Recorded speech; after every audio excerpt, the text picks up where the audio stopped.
na casa do Senhor. Glória a Deus. Estou com um pouco de dificuldade de falar, porque eu fui dentista, ainda está bem anestesiado aqui. A gente perde um pouco da sensibilidade, né? Mas estamos aqui no templo da Assembleia de Deus, Ministério Apologético. Vamos louvar o Senhor e cultuar o seu nome e aprender das Escrituras Sagradas. Vamos ler a palavra do Senhor no livro de Levítico, capítulo 9. Vamos recapitular o assunto de terça-feira passada e falar mais algumas coisas. Glória a Deus. Levítico capítulo 9, nós vamos ler o versículo 1.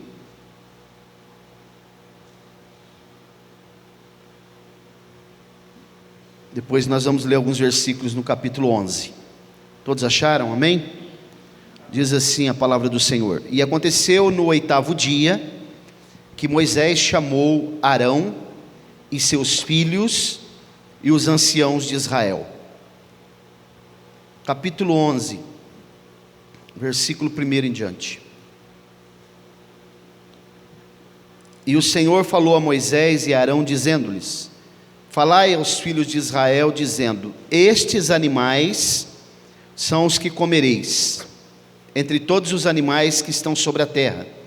Tudo que tem unhas fendidas, cuja fenda das unhas se divide em duas, e rumina entre os animais, aquilo comereis. Todavia não comereis dos que ruminam, ou dos que têm unhas fendidas, como o camelo, porque rumina, mas não tem unhas fendidas, este será por imundo. E o coelho, porque rumina, mas não tem unhas fendidas, este vos será impuro. E a lebre, porque rumina, mas não tem unhas fendidas, esta vos será impura. E o suíno, embora tenha unhas fendidas, e a fenda das unhas se dividam em duas, ele não rumina, estes vos será impuro. Versículo 9: Isto comereis de tudo que está nas águas, tudo que tem barbatanas e escamas, nas águas, nos mares e nos rios, aquilo comereis. E tudo que não tem barbatanas, nem escamas, nos mares e nos rios, tudo que se move nas águas, e qualquer vida que está nas águas, estes serão abominação para vós. E eles serão uma abominação para vós. Não comereis da sua carne, porém tereis suas carcaças como abominação. Tudo o que não tem barbatanas ou escama nas águas, será abominação para vós. E estas são as que abominareis entre as aves. Não serão consumidas, são uma abominação. A abominação, a águia, e o quebrantoso, e o chofrango, e o falcão, e o papagaio, segundo a sua espécie. Todo o corvo, segundo a sua espécie, e a coruja, e o falcão da noite, e o cuco, e o gavião, segundo a sua espécie, e a pequena coruja, e o corvo marinho, e a grande coruja, e o cisne, e o pelicano, e o alcatraz, e a cegonha, e a garça, segundo a sua espécie, e a polpa, e o morcego. Todo inseto que voa, que anda de quatro, será uma abominação para vós. Contudo, estes poderei comer: de todo inseto que rasteja e voa, que anda de quatro, o que tiver pernas sobre os seus pés, para saltar com elas sobre a terra. Esses podereis comer: a locusta, segundo a sua espécie, a locusta lisa, segundo a sua espécie, besouro, segundo a sua espécie, e o gafanhoto, segundo a sua espécie. Porém todas as outras coisas rastejantes e voadoras, que têm 4 pés, serão abominação para vós. Amém? Glória a Deus. Então, irmãos, nós começamos a falar esse assunto aqui a semana passada. Parece que é só começar a falar, começa a chiar a caixa. Acho que é o diabo, né? Só pode ser, não é possível. O diabo realmente deve estar muito furioso, né? Então, irmãos, nós lemos o capítulo 9 aqui, fiz questão de ler o capítulo 9, que a Bíblia diz que aconteceu no 8º dia, a palavra Shemini, 8º, que na verdade é o nosso primeiro dia aqui, é o 8º dia, um dia após o 7º, né? Para os judeus, e para nós aqui acaba sendo o domingo, o primeiro dia no caso. Ele está dando essa ordem, aconteceu no 8º dia, que chamou Deus, Moisés e Arão. E no capítulo 11, esse texto, essa ordem de Deus, ela começa no capítulo 9 e vai vindo até o capítulo 11, Deus dando ordens, tratando sobre vários assuntos. Quando chega no capítulo 11, Deus então começa a falar sobre dieta, sobre alimentação. E nós já aprendemos aqui que tudo que está na Bíblia não está aqui por acaso. Tudo que está na Bíblia tem um princípio. Obedeça quem quiser, né? Porque nós ouvimos e nós temos a capacidade de guardar no coração, ou então desprezar e não obedecer. Agora, bem-aventurado é quem obedece, né? É muito melhor, a Bíblia diz, obedecer ao invés de sacrificar, né? Mas hoje nós estamos vivendo um período, as pessoas preferem sacrificar ao invés de obedecer, é mais fácil. Então aqui, quero mostrar para os irmãos, toda a Torá, Antigo Testamento, são 613 preceitos, ordenanças. Eu já expliquei aqui para os irmãos, eu vou ratificar, que essa palavra, essas ordenanças, chamadas de mishpatim, elas são mandamentos que nós entendemos bem, compreendemos. E essas ordenanças, ou preceitos, mandamentos, ela vem de Deus. Quando ela chega em nós, ela bate aqui em nós, se nós obedecermos, ela volta para Deus. Esses preceitos, mishpatim, né? Aquilo que nós entendemos. Se nós não obedecermos, nós vamos ter problema, até problema que implica perda de salvação. Agora, a questão da lei da dieta que nós acabamos de ler, que é Hukim, do hebraico, significa estatutos. Os estatutos, irmãos, é diferente das ordenanças, porque ele vem de Deus, e quando ele chega em nós, ele morre aqui em nós. Ou nós obedecemos, ou então ele vai morrer aqui, ok? Ele não volta para Deus. O que significa isso? Significa que quando Deus estabeleceu essas leis de dieta, tem leis de saneamento básico, leis de descanso da terra, preservação da terra, leis de higiene pessoal, tudo isso tem um propósito. O que Deus queria com isso? Preservar a nossa saúde? Sim, mas não é só isso. No momento em que Deus estabelece e ele promulga, faz com que Moisés seja o legislador, e ele vai promulgar juntamente com Arão, porque Arão era o sumo sacerdote, então significa que Deus, ele está trazendo algo para nós também relacionado com a nossa santificação. Porque quando eu tenho a capacidade de me abster de alguma coisa, de comer, de beber, né, até de questões sexuais no devido momento, eu também terei a capacidade de me abster de coisas que atingem o meu espírito e a minha alma. É exatamente isso que Deus, o princípio que Deus está ensinando é esse. Agora, quando Deus cria o homem, até depois do dilúvio, o homem era vegetariano. O homem não comia nada a não ser legumes, ervas. Ervas envolve uma gama de hortaliças, de plantas rasteiras. A Bíblia fala sobre sementes também, sobre temperos, sobre o cominho, sobre a hortelã, né? E a Bíblia fala sobre sementes, sobre castanhas, sobre vários tipos de alimentos que eram utilizados. A carne, as proteínas, é só depois do dilúvio. Deus então agora diz que os animais teriam terror do homem, e o homem então iria utilizá-los como alimento. Mudou o cardápio ali. Entretanto, irmãos, como a Bíblia, como a lei de Deus, ela é anterior, ela é pré-existente, Noé já sabia quais eram os animais limpos e animais impuros, porque quando Deus manda ele fazer a arca, Deus diz para ele: você vai levar 2 casais de animais impuros, para preservar a raça, e 7 casais de animais limpos. Como que Noé sabia isso daí? Não tinha lei ainda, porque a lei estava gravada no coração de Noé. Agora, vamos trazer aqui para nós hoje, e vamos começar a dar uma olhada aqui do o que Deus quer nos ensinar através dessas dietas.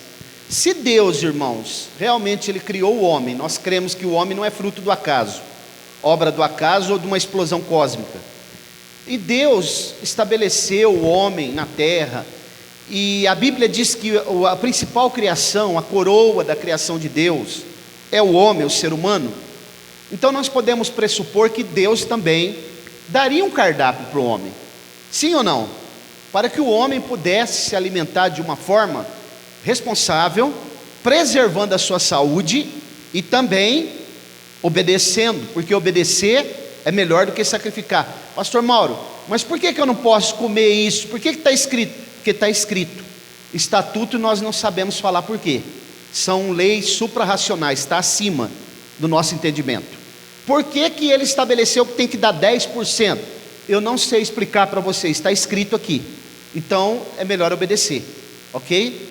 Pois bem, Deus, em 1 Tessalonicenses 5:23, vamos projetar ali, é um texto muito conhecido, mas é necessário a gente ler. Quanto mais a gente lê, Paulo diz assim: eu não me canso de vos escrever as mesmas coisas, isto é segurança para vós. Memoriza, né?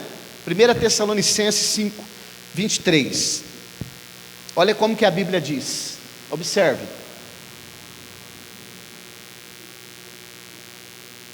E o próprio Deus de paz vos santifique plenamente, completamente, e o vosso espírito e alma e corpo sejam plenamente conservados e irrepreensíveis para a vinda de nosso Senhor Jesus Cristo. Está falando ali que é para conservar só o espírito e a alma? O corpo também. O corpo não é o templo do Espírito Santo, irmãos? Sim ou não? Deus habita no nosso espírito, mas Ele habita também no nosso corpo, na nossa alma. Agora, se Ele é o templo do Espírito Santo, então eu posso sair comendo qualquer coisa, bebendo qualquer coisa, me enchendo de cigarro, de tabagismo, tabaco, né? De tabaco, e aí eu vou prejudicando. Paulo fala no Novo Testamento, tudo que é honesto, tudo que é lícito, tudo que é puro. Você já viu algum cigarro puro? Não. Então o templo do Espírito, e a Bíblia ainda diz: se alguém destruir o templo de Deus, Deus também o destruirá. Então isso aqui é muito claro. Eu não estou falando aqui, né, e nem vou me arriscar a falar. Se você falar assim: eu como carne de porco, eu vou falar para você: você vai para o inferno por causa disso. Eu não vou falar isso aqui, porque o princípio que nós estamos lendo aqui, ele não está asseverando de modo explícito que a pessoa vai comer uma carne de porco e ela vai para o inferno. Agora, irmãos, existem animais que Deus criou para serem lixeiros. Eles são lixeiros. Por exemplo, camarão, lagosta, são animais. A lagosta, por exemplo, o camarão, são parentes da barata. O que a barata faz dentro do esgoto? Por que ela está ali, irmãos?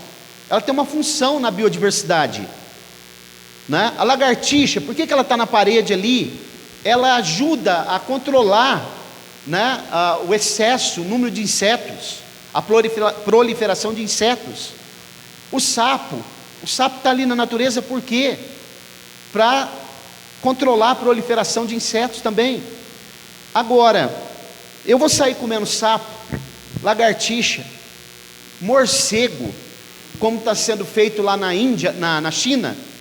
Inclusive está até se desconfiando aí que esse coronavírus tenha vindo, o hospedeiro seja cobras, e essas cobras elas comem morcegos, lá eles comem ratos, comem cães, e a Bíblia está dizendo, irmãos, aí você fala assim: não, mas porco, qual que é a diferença de um porco com esses animais que eu acabei de falar?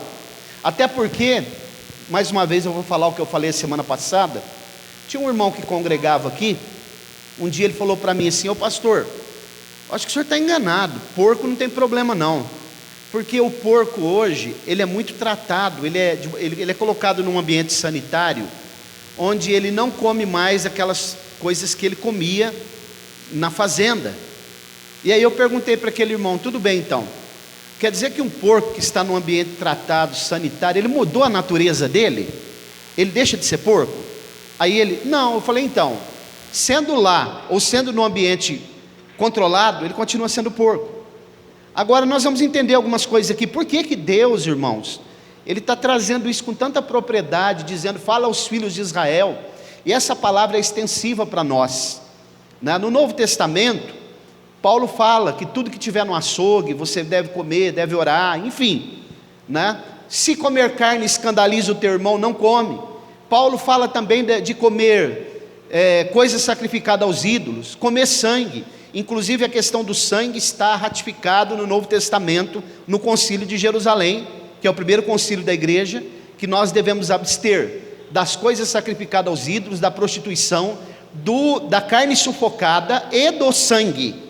Então, se você falar para as testemunhas de Jeová, ele vai dizer assim: não pode doar sangue, mas a Bíblia diz não comer sangue. Aí ele fala: mas por que está falando então carne sufocada e do sangue? Isso é fácil de explicar. A carne sufocada é o sangue que fica dentro do animal, porque ele não foi imolado, ele não foi degolado e o sangue não saiu.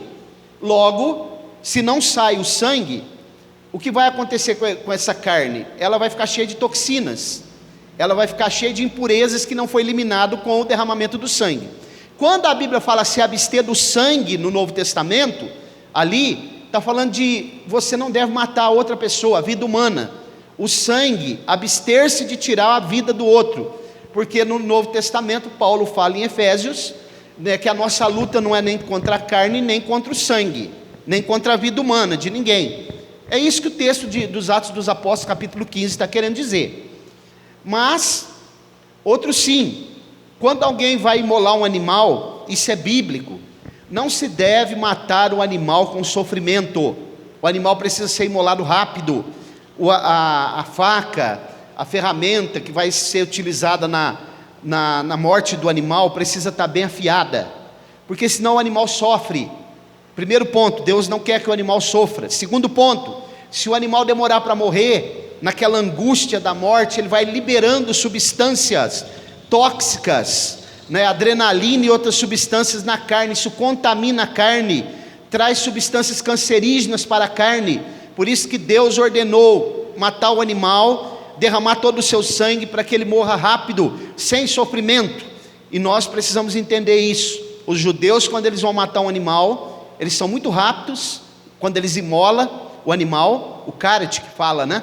E também eles inspecionam toda a carne por dentro e por fora. Se tiver alguma impureza, algum tumor, os irmãos já pararam para pensar o tanto de impureza que nós comemos nessas carnes, por aí? Você acha que vai imolar um animal lá no frigorífico, vai matar, e se tiver um tumor dentro da carne, eles vão jogar o boi fora? Claro que não, né? Então, irmãos, é sério. Deus sabe, essas leis que nós estamos lendo aqui, elas têm aproximadamente 3.300 anos. Deus, na sua presciência, Ele sabe tudo, né? As pessoas nem comiam, talvez, animais como alguns que se comem hoje, mas Deus já sabia tudo, o que o homem iria fazer. Deus está trazendo aqui leis para o nosso bem-estar e para a santificação, porque não é para santificar só o espírito e a alma. Deus só quer o coração, né? Tem pessoas que dizem: não, Deus só quer o coração, não tem problema não. Hoje eu estava vendo um vídeo na internet, de um desses cantor gospel aí, e ele falou várias coisas: não pode isso, não pode aquilo outro, não pode isso mais, não pode. Ele falou uma coisa que eu não vou falar aqui, porque é palavrão, né? E ele disse: Deus não está preocupado com essas coisas não, irmão. Deus está preocupado com o coração do ser humano. Acontece que Deus, irmãos, não está preocupado só com o coração do ser humano.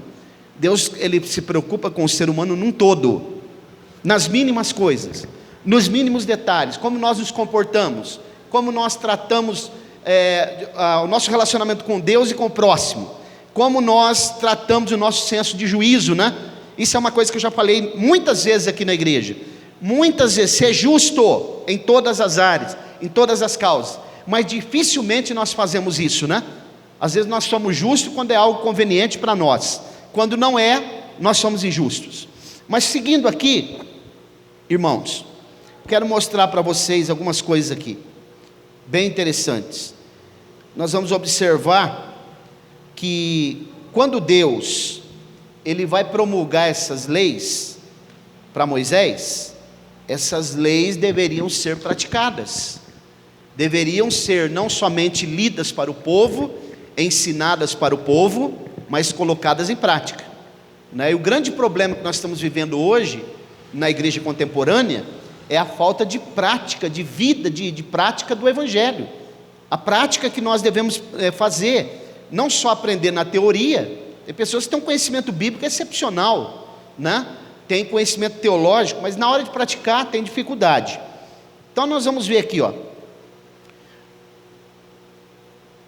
Vamos ler aqui o versículo, voltar um pouquinho no versículo 3 do capítulo 11 de Levítico. Olha o que está dizendo aqui, ó. Tudo que tem unhas fendidas, cuja fenda das unhas divide em duas e rumina, entre os animais aquilo comereis. Por que Deus está dizendo que eu posso comer o animal que rumina, mas o animal que tem as unhas fendidas como o porco, mas não rumina, não? Porque está provado cientificamente que o animal que rumina, ele tem uma capacidade digestiva muito melhor do que o outro animal. Logo, quanto mais ele absorve e mais a digestão é boa, ele vai eliminando as toxinas. Os irmãos sabem que quando os sacerdotes iam oferecer os animais, ele queimava a gordura, queimava o sangue, queimava as entranhas do animal, que é o fígado, o rim, tudo isso daí, porque são órgãos que nós não devemos comer também. Se eu comer eu vou para o inferno, pastor Mauro? Eu não estou falando isso, estou falando que não é bom comer. Por quê? Porque o fígado é onde se metaboliza todo tipo de toxina que você possa imaginar. Os rins é o filtro natural, filtra tudo quanto é tipo de impureza. Logo, vai ficar tudo nesses órgãos. O cupim do boi, irmão, você sabia que o maior problema da carne do boi é o cupim? É onde se injeta, né, Danilo? Todo tipo de hormônio, todo tipo de vacina que vai se dar no animal é ali. Quando eu fui em Curitiba uma vez ministrar lá, uma igreja muito grande lá, os irmãos lá gostam de comer carne pingando sangue. E aí eles perguntou para mim: o pastor, como é que a gente vai fazer? Eu falei: não sei, vocês que têm que saber. Como que vocês querem fazer? Mas vocês querem obedecer o que está na palavra de Deus, ou vocês querem se deleitar com uma picanha pingando sangue? Vocês que sabem. Se vocês querem comer, fiquem à vontade. Agora a carne que vocês vão colocar para mim aqui, eu quero bem passada, porque eu não como sangue. Mas nós não comemos chouriço, mas come carne pingando sangue. Qual que é a diferença? É a vida do animal, é a vida. Quando se oferecia o animal para cobrir o pecado, para perdão de pecados, aquela fumaça que subia, que era chamada de libação, eles derramavam alguma coisa, e a carne ela era queimada e ela subia, né? E Deus estava recebendo a vida do animal para que ele morresse no lugar de outrem, para que ele pagasse pelo erro da outra pessoa, e ele era inocente. Então a vida daquele animal era entregue diante de Deus. Se eu como o sangue do animal, é como se eu estivesse comendo a vida dele, e Deus está dizendo que é impuro. Então está no Novo Testamento também, e esses princípios aqui valem para nós. Por exemplo, vou fazer uma pergunta: alguém aqui já comeu carne de urubu? Levanta a mão. Por quê? Então, vocês já comeram carne de corvo? A Bíblia fala que chofrango, o chofrango é uma ave marinha, é uma águia marinha, né? Aves que ele vem trazendo aqui, que não são para comer. Agora, como que chega olha a mente do ser humano, mas carne de porco eu posso comer. Qual que é a diferença de um porco com um urubu? Só que o porco tem 4 patas, o urubu tem 2. Irmãos, isso aqui é sério.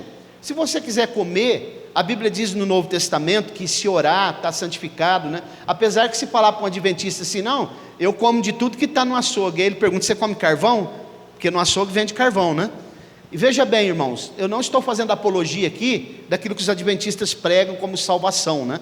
Mas no que tange a questões de saúde e também de abstinência, de disciplina na nossa vida, porque se eu não consigo comer pouco, ser comedido no momento que eu vou comer, beber, no momento do ato sexual, né? Pessoas que têm apetite sexual desordenado, como eu poderei me abster de algumas coisas que vão fazer mal para o meu espírito e para a minha alma? Se eu não tenho controle nem naquilo que eu como, se eu não consigo dominar um vício, né?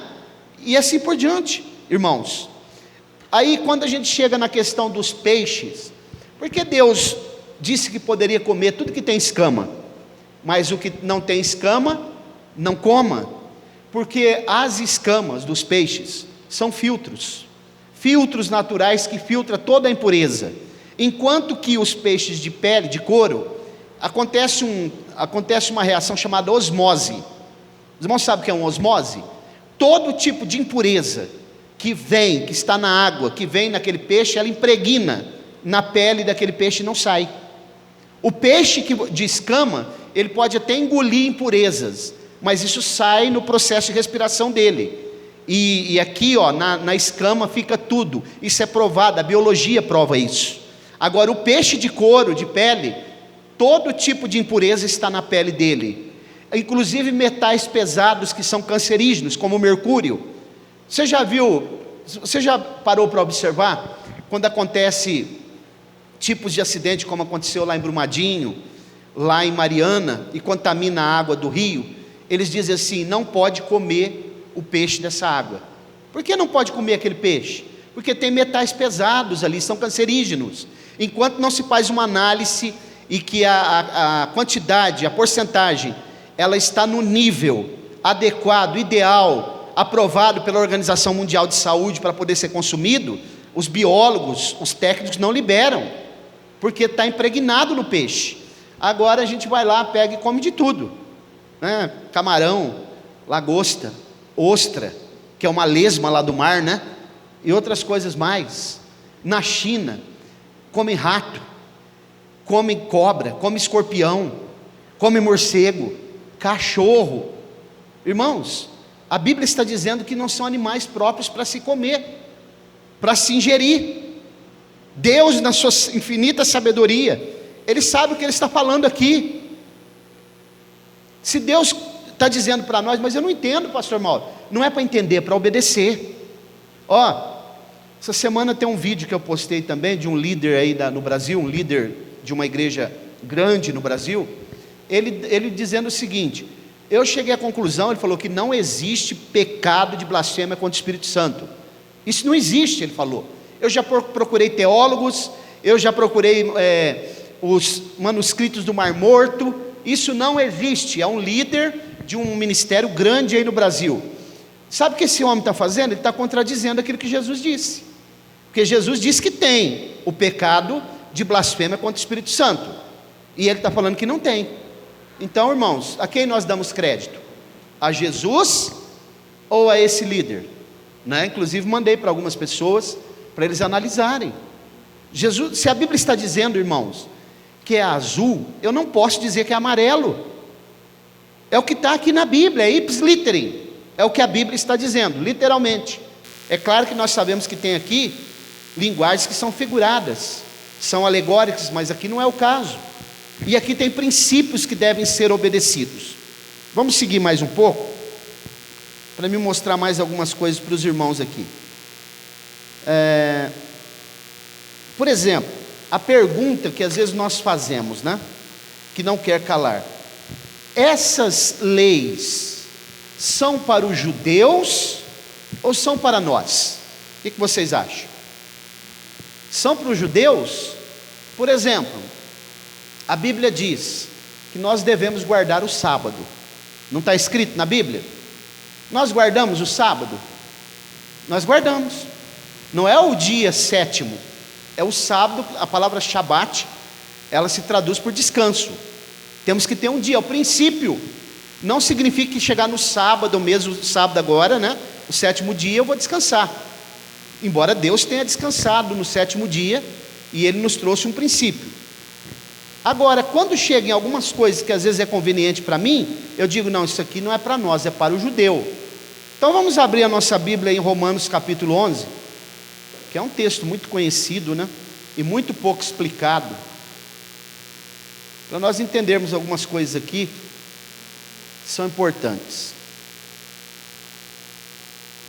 Romanos capítulo 11, a partir do versículo 13.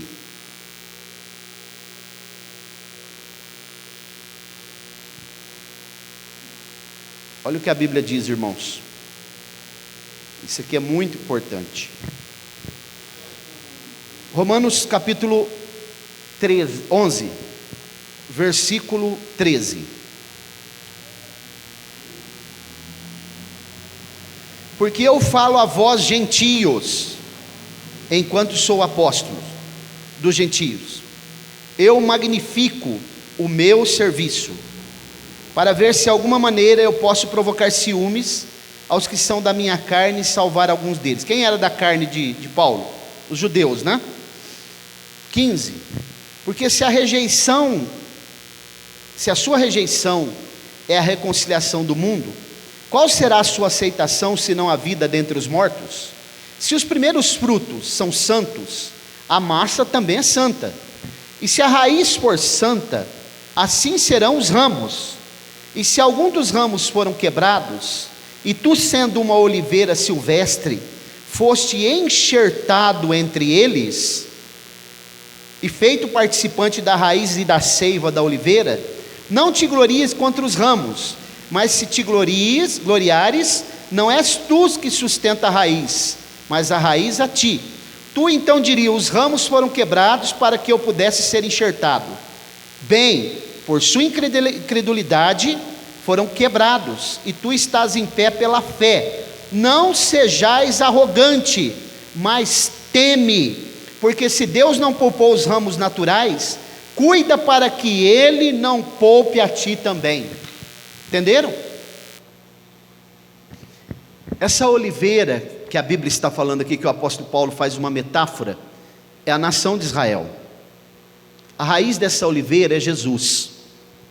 Os judeus dizem que não, que a raiz é Abraão, Isaac e Jacó.